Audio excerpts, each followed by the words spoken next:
EEE EDC back again with another knife video. This is the EMP EDC Slenderman OTF. Now this is a newer brand. It was just launched in September of 2020. I believe that's around the time that it was launched. And I've been in touch with the owner on and off, and he's told me that the goal of his company is to sort of fill a niche in the market, or an area of the market that wasn't being taken care of, which is OTFs that are affordable yet high quality. Because a lot of times you have some lower end OTFs which are not high quality. You get those tings, you know, with the Lightning OTF and things like that. You know, they feel solid, but they feel cheap at the same time. So I think this was an attempt to sort of fill the gap in that market, and we're going to talk about how he did. And also there was a little bit of controversy on the last video with the first impressions I did on this, because there is a similar knife that's out, a very similar knife that's out that in DHgate.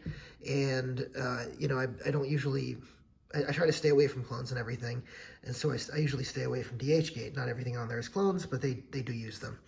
So what I ended up doing here is I contacted the owner, and he clarified what's going on. So Fat Dragon is the designer of this specific knife. This was sort of his first attempt, EMP EDC's first attempt to bring something to the market. And what he ended up doing with this was he did a collaboration where Fat Dragon retained the rights to, you know, put something out on the market that looks just like this. However, the internals are different on that one, and the tuning and everything else is different. So EMP EDC will hand tune these, and he'll have different internals in order to ensure that there is a much better action on these.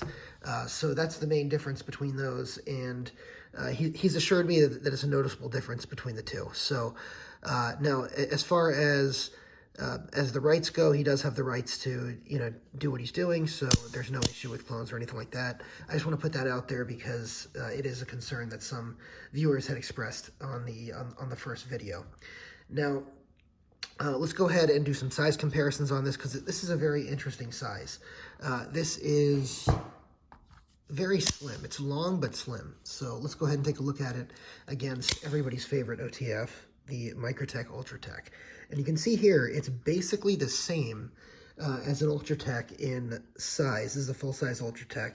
And so the blade's about the same length. The body is about the same length. The biggest difference is the blade width. So you can see here, this is a much slimmer profile than the Ultratech. And so it's very sleek.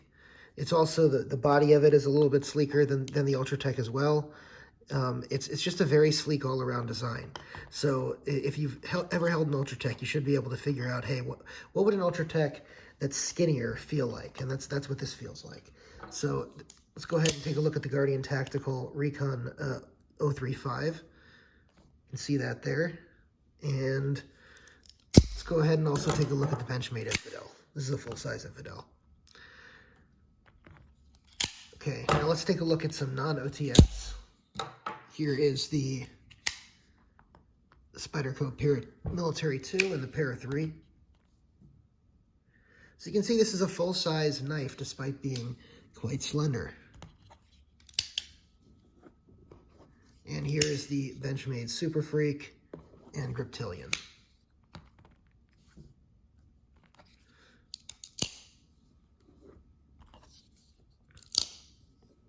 Okay. Now let's go ahead and take a look at the good and the bad on these. So the good right off the bat is the materials on these are pretty good. So you've got aluminum here, you know, really nice grade aluminum. You've got the D2 blade, which is pretty good on a knife that is out the front, but is not, you know, a $300 knife. So obviously with an Ultratech, you're going to be getting 204P or M390 or LMAX.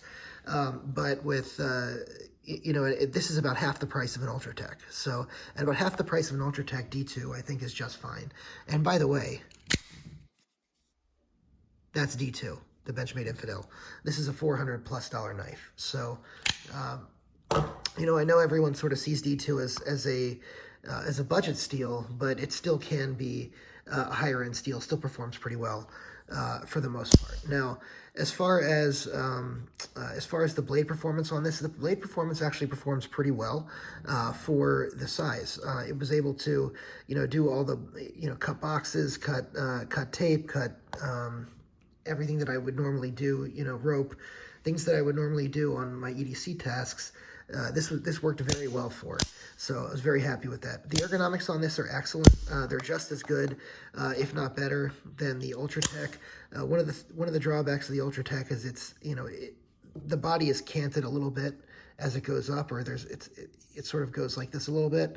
But this is a little bit more pronounced in how that's done, and it actually feels pretty good doing that. So the ergonomics are pretty good on this, and I would say, from an OTF perspective, they're about a 7.5 to 8 out of 10, which is great. The action on this is one of the best things. So the action is really, really easy. I mean, this thing is probably the easiest to actuate OTF that I've ever felt. So and I have this thing, This is smoother. The Guardian Tactical is smoother for sure, but this has a ball bearing underneath the tab here. This is obviously not as smooth, but it is still very smooth and but so easy to deploy, but not so easy that you're going to get kids, being able to deploy it for the most part. I think for the most part, it still has the same safeguards that a lot of OTFs have from accidental firing and things like that. So that's great as well. As far as the spring tension on this, it is not as high as like an Ultratech. It's going to be less. The spring tension is going to be less than an Ultratech. It's going to be it's going to be a little bit similar to an Infidel's. So if you've ever felt an Infidel, it's a little bit similar, but it's going to be a lot shorter of an area to travel from here to here, so it's not as pronounced. It has to travel all the way up like this. So that's the actuator. The aesthetics of this, I think, are great, except for a couple things which we'll talk about in the bad. So I really like the color on this. I like the overall design. I really like the pocket clip on this. It works very well. It's not full deep carry, but it works very well for it.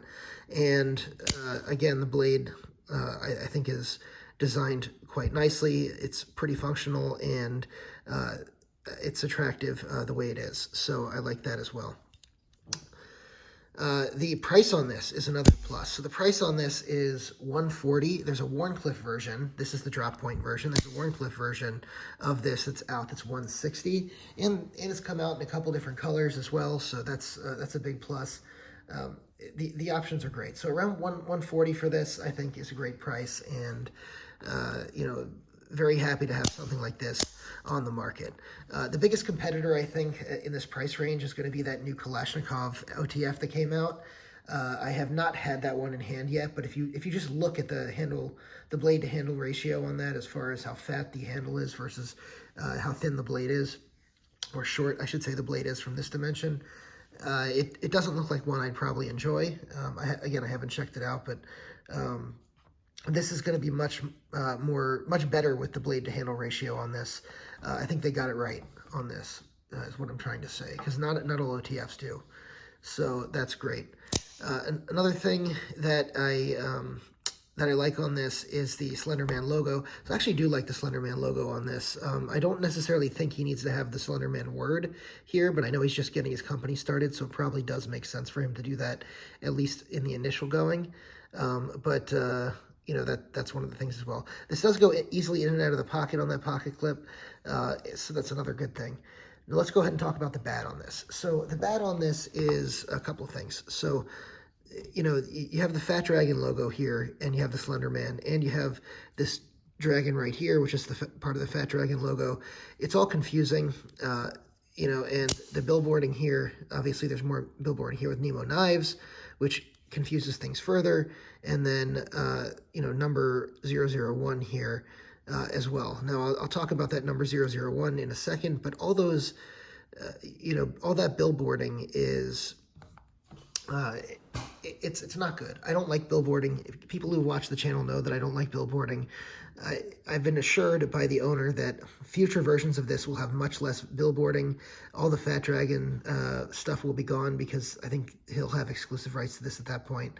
And as far as the Nemo knives go, I don't know if that's going anywhere, but it is made by Nemo Knives.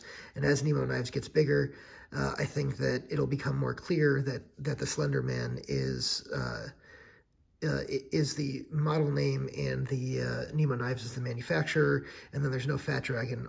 There wouldn't be a Fat Dragon on here anymore. So that would be the bad with the billboarding. As far as this 001, so this was another issue. There was a run of these, and the owner had asked the manufacturer, Nemo Knives, to sequence them 1, 2, 3, 4, so that they actually would be serialized. But somewhere in the translation between Chinese and English, I guess, this is the explanation I got from the owner, they just did all of the blades with number 001. So that turned into version 1 instead of serial number 1. So this is version 1.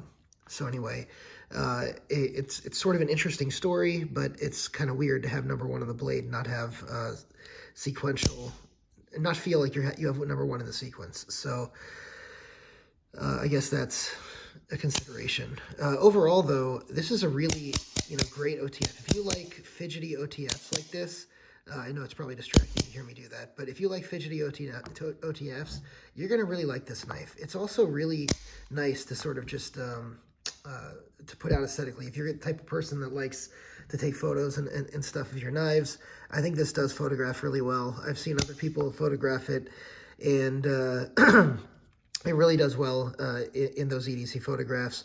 I'm less concerned about that stuff, but because I don't really ever do it. I don't even really have an Instagram.